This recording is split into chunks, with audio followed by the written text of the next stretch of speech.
రాజకీయాల్లో ఎప్పుడేం మాట్లాడాలో నాయకులకు క్లారిటీ ఉండాలి. సమయం సందర్భం లేకుండా అనవసర విషయాలను తెరపైకి తీసుకొస్తే ఆ తర్వాత చిక్కుల్లో పడ్డం ఖాయం. ప్రస్తుతం మాజీ ముఖ్యమంత్రి జగన్మోహన్ రెడ్డిని అడ్డంగా బుక్ చేశారు వైసీపీ సీనియర్ నాయకుడు బొత్స సత్యనారాయణ. చెప్పాల్సిన సమయం కాదు, చెప్పాల్సిన అవసరం కూడా లేదు. అయినా బొత్స చెప్పేశారు. అసలు బొత్సకు ఆ విషయం ఇప్పుడెందుకు బయటికి తీయాల్సి వచ్చింది? బొత్స మనసులో ఏముంది? ఎందుకు చెప్పారు? ఇప్పుడు వైసీపీలో అంతర్గతంగా నడుస్తున్న చర్చ ఇదే. బొత్స మాట్లాడిన రాజధాని కామెంట్లు ఇప్పుడు ఏపీ రాజకీయాల్లో దుమారం రేపుతున్నాయి. 3 రాజధానుల వ్యవహారాన్ని ప్రతిష్టాత్మకంగా తీసుకున్న వైసీపీకి ఎన్నికల్లో భారీ ఓటమి ఎదురయ్యింది. దీంతో ఫలితాల తర్వాత వైసీపీ సైలెంట్ అయింది. ఎక్కడ పొరపాటున కూడా రాజధాని గురించి జగన్ మాట్లాడలేదు. సరిగ్గా ఇలాంటి టైంలో మండలి సాక్షిగా మళ్లీ 3 రాజధానుల వ్యవహారాన్ని తెరపైకి తీసుకొచ్చారు బొత్స. అసలు రాజధానుల విషయాన్ని మండలిలో ప్రస్తావించాల్సిన అవసరం బొత్సకెందుకొచ్చిందనేది ఇప్పుడు పెద్ద ప్రశ్న.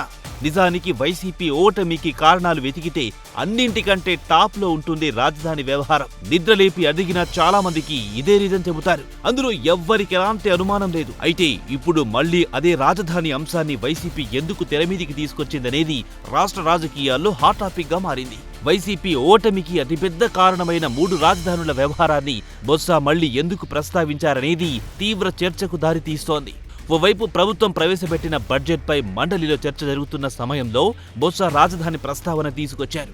మంత్రి అచ్చెన్న, విపక్ష నేత బొత్స మధ్య చర్చ జరిగింది. ఓ దశలో 3 రాజధానుల ప్రస్తావన వచ్చింది. 3 రాజధానులే తమ ప్రభుత్వ విధానమని, వీటిపైనే ఎన్నికలకు వెళ్లామంటూ గత ఎన్నికల ముందు వైసీపీ ప్రకటించింది. ఆ తర్వాత జరిగిన ఎన్నికల్లో ఓడిపోయింది. అలాంటప్పుడు ఇప్పుడు బొత్స వ్యాఖ్యల వెనుక మర్మమేంటిదన్నది ఆసక్తికరంగా మారింది. అసెంబ్లీ ఎన్నికల్లో వైసీపీకి 11 సీట్లు మాత్రమే రావడం, 3 రాజధానులని ఏ ప్రాంతాలనైతే ప్రకటించారో ఆ ప్రాంతాల్లోని జనాలే వైసీపీని తిరస్కరించడంతో తమ విధానాలపై వైసీపీ వెనక్కి తగ్గిందా అనే గుసగుసలు మొదలయ్యింది. 3 రాజధానులే తమ పార్టీ విధానమని నిన్న మొన్నటి వరకు గట్టిగా చెప్పిన ఆ పార్టీ నేతలు ఇప్పుడు వెనక్కి తగ్గారనే ప్రచారం కూడా జరుగుతోంది. గతంలో జగన్ ప్రభుత్వం 3 రాజధానుల వ్యవహారాన్ని చాలా ప్రతిష్టాత్మకంగా తీసుకుంది.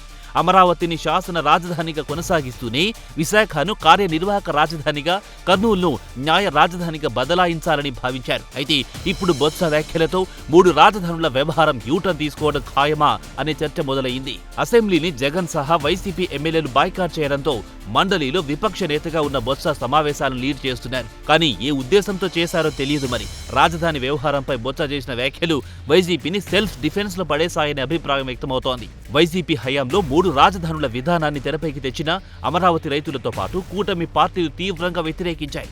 ఆ కేసులు ఇప్పటికీ కోర్టులో పెండింగ్ లోనే ఉన్నాయి. అయితే ఇప్పుడు అవసరం లేని సమయంలో రాజధాని ప్రస్తావన తీసుకొచ్చి బొత్స మళ్లీ కాకరేపుతున్నారనే టాక్ నడుస్తోంది. బొత్స కామెంట్ల పుణ్యమాని రాజధానుల విషయంలో జగన్ ఏదో ఒక నిర్ణయం తీసుకోక తప్పని పరిస్థితి ఎదురవుతోంది. ఇప్పుడు తాము బలంగా నమ్మిన 3 రాజధానుల విధానం మారలేదని చెబితే ప్రజా తీర్పునకు వ్యతిరేకమన్న ప్రచారం పక్కాగా జరుగుతుంది. అలాగని అమరావతిని సమర్థిస్తే కూటమి పార్టీల విధానం కరెక్టే అని ఒప్పుకున్నట్టవుతుంది. దీంతో జగన్ ఇరుకున పడినట్టు అయ్యిందన్నది మరికొందరి అభిప్రాయం.